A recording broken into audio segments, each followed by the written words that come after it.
Here we go. What's going on? So, guys, we have our second song for Rotterdam. It's official.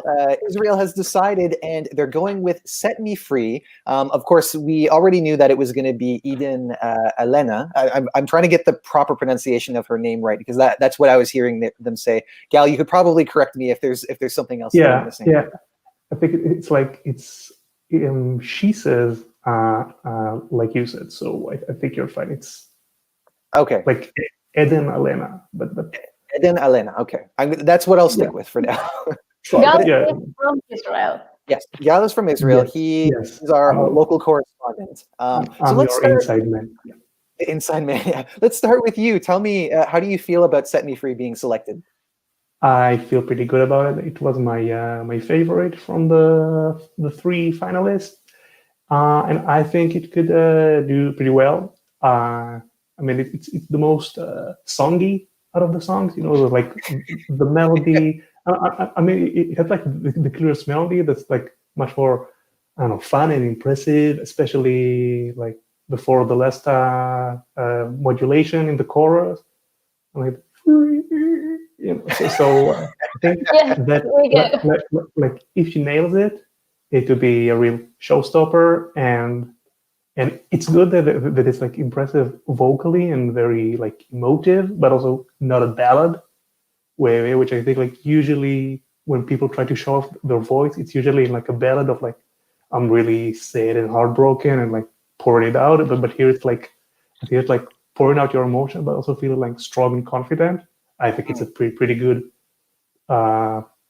message to get across, you know, musically and lyrically.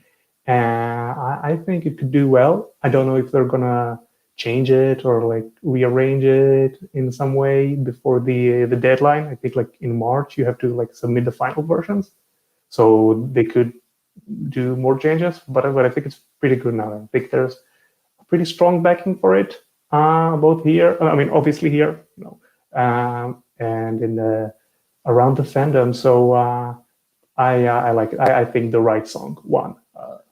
In my view. Well said. A lot of great points. I'm going to go to you, Clara, but first I just want to say hello to some people who have been waiting patiently to talk to us. Hello, Oren. Nice to see you again. Hello, Sarah O'Halloran, who is still playing FIFA 2005. Nice. Why 2005? Best Eurovision year. Oh, it was a great year for Israel in Eurovision.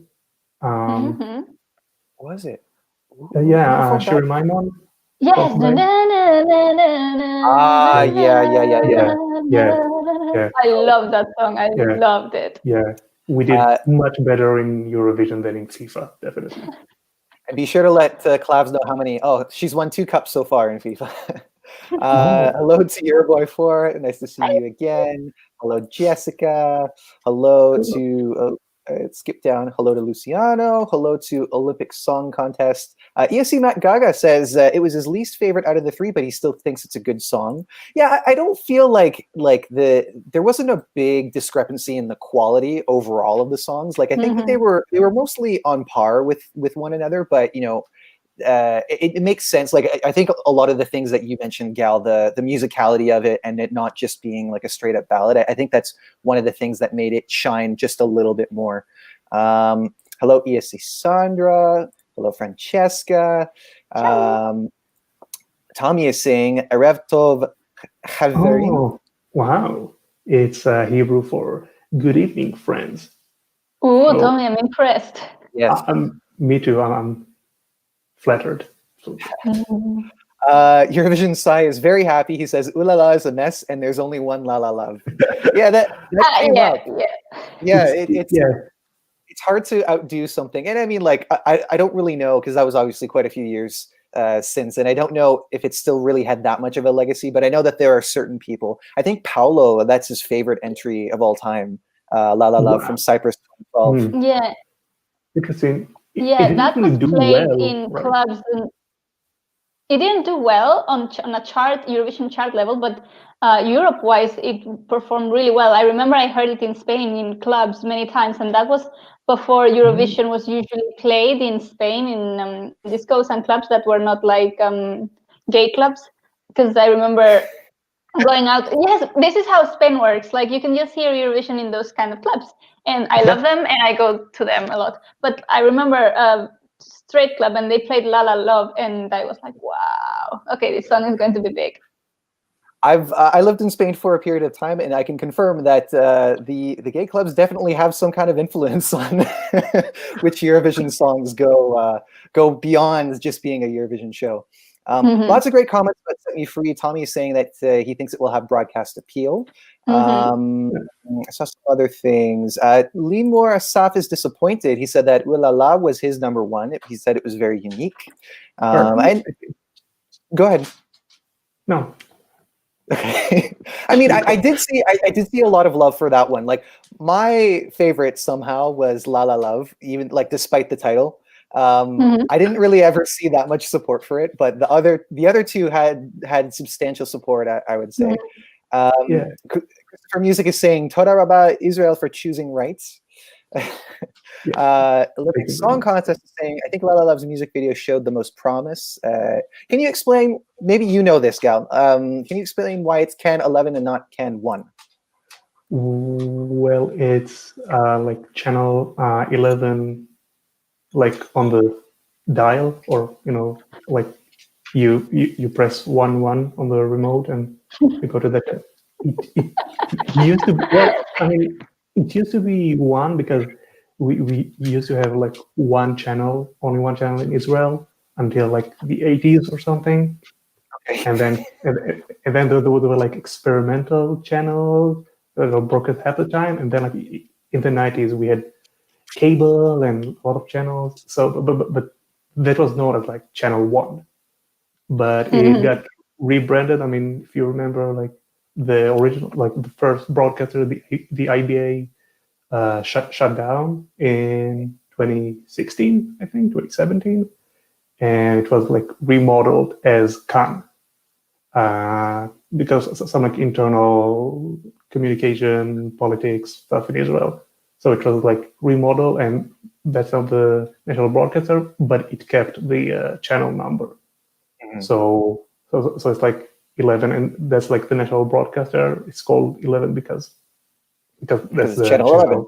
Yeah. The more the better. Why stay with one when you can have more ones? Exactly. Yeah. I mean, the other. Yeah. It's not because there are like 10 national broadcasters before it. Right. Yeah. I suppose some people are used to, things like BBC One. Here we have CBC Radio 1 and all that. So yeah, I mean, it doesn't necessarily mean there are that many. As you said, there are that many broadcasting. We do things differently around here. Yeah. Bova's saying that he feels "Set Me Free" is more of a jury song, and I think that's a good point as well. It's interesting. Vinsplash Films says that they prefer Fekker Libi over Set Me Free. And I know that, Clara, you were a big fan of Fekker Libi as well from last year. Yes, it was one of my favorite songs last year. And I so feel you, Big Splash Films, but this doesn't go anywhere because we can't bring Fekker Libi back. So we need to move on from that. And this is a thing that we are going to encounter in every national final or every final which has the artist that went last year. There's nothing we can do. And it's true, Fekker Libi was such a great song. But Set Me Free is also a really good song. And I love the potential it has.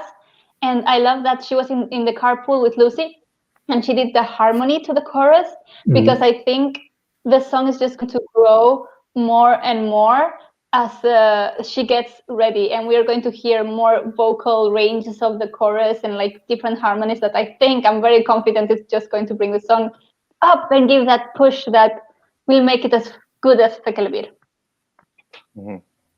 Ranovich is saying, I think they are going to revamp it to make it even better. Eden is a great performer, so I have no doubt that she will slay it on the Eurovision stage.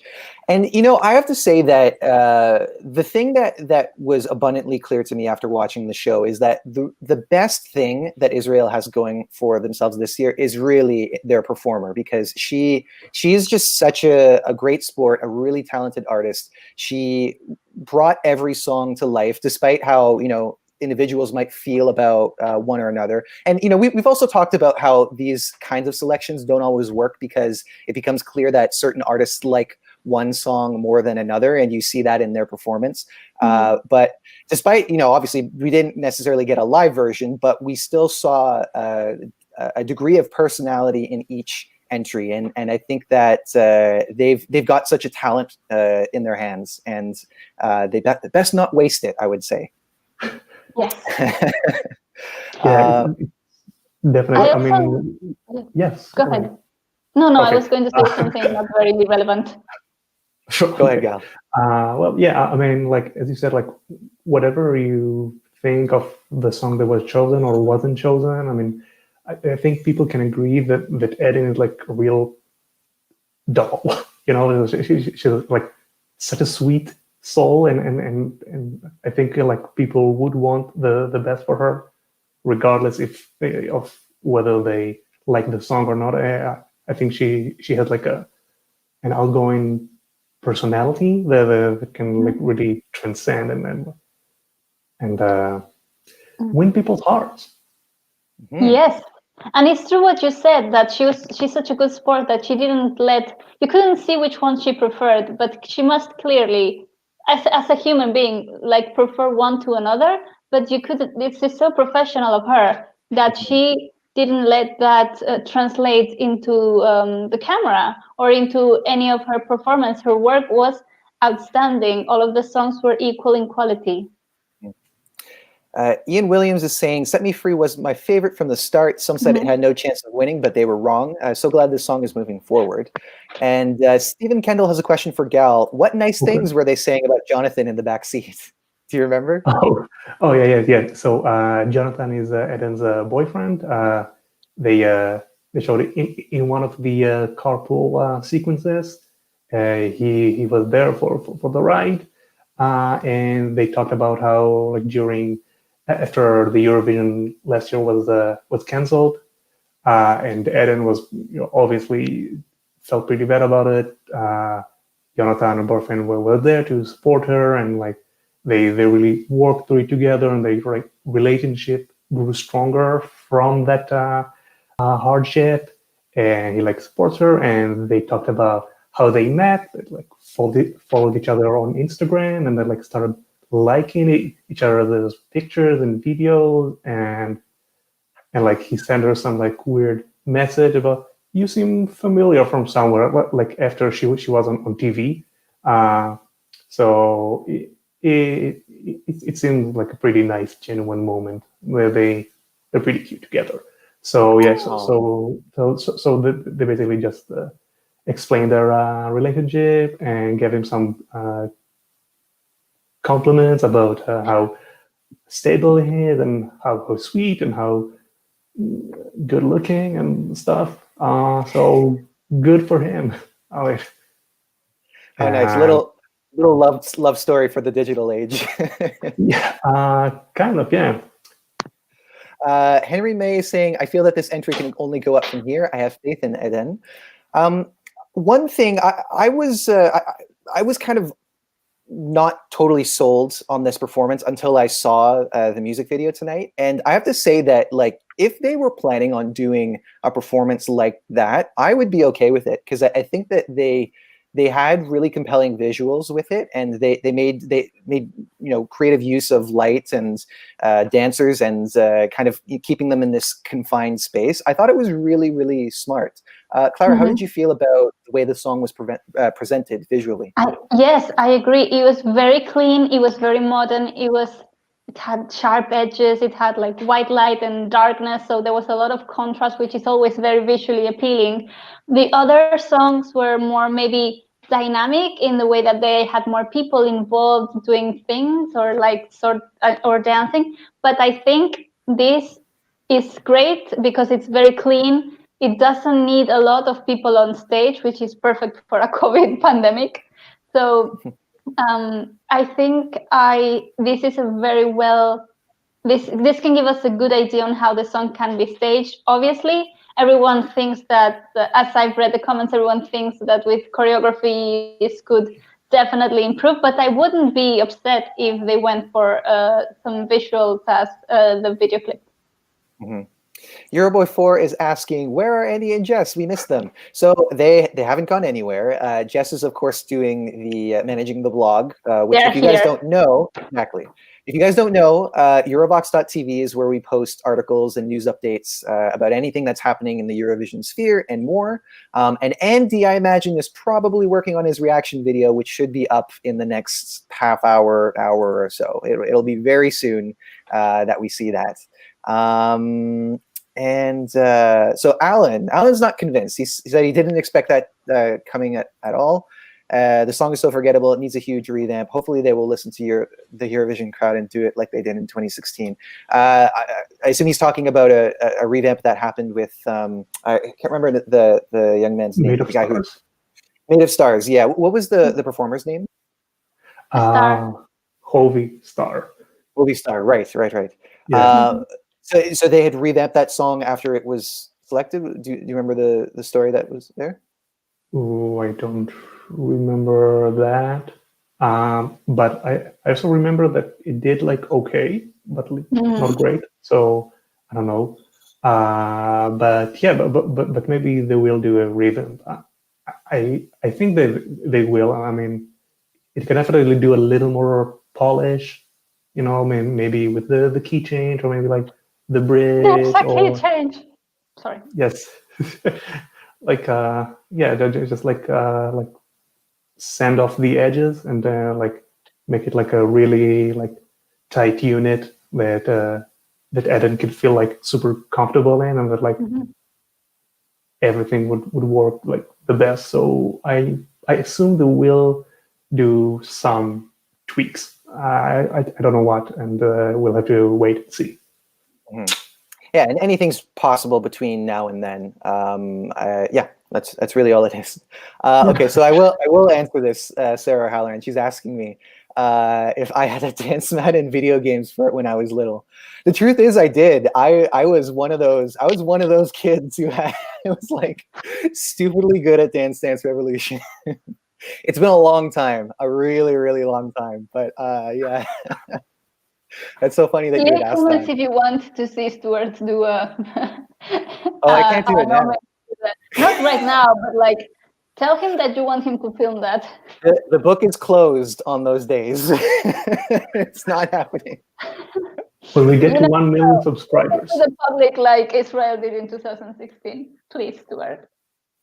Right, which we still don't know what that was. But anyway, Seamat Gaga is asking, was it a fully public voted, or was there a jury as well? Fully public.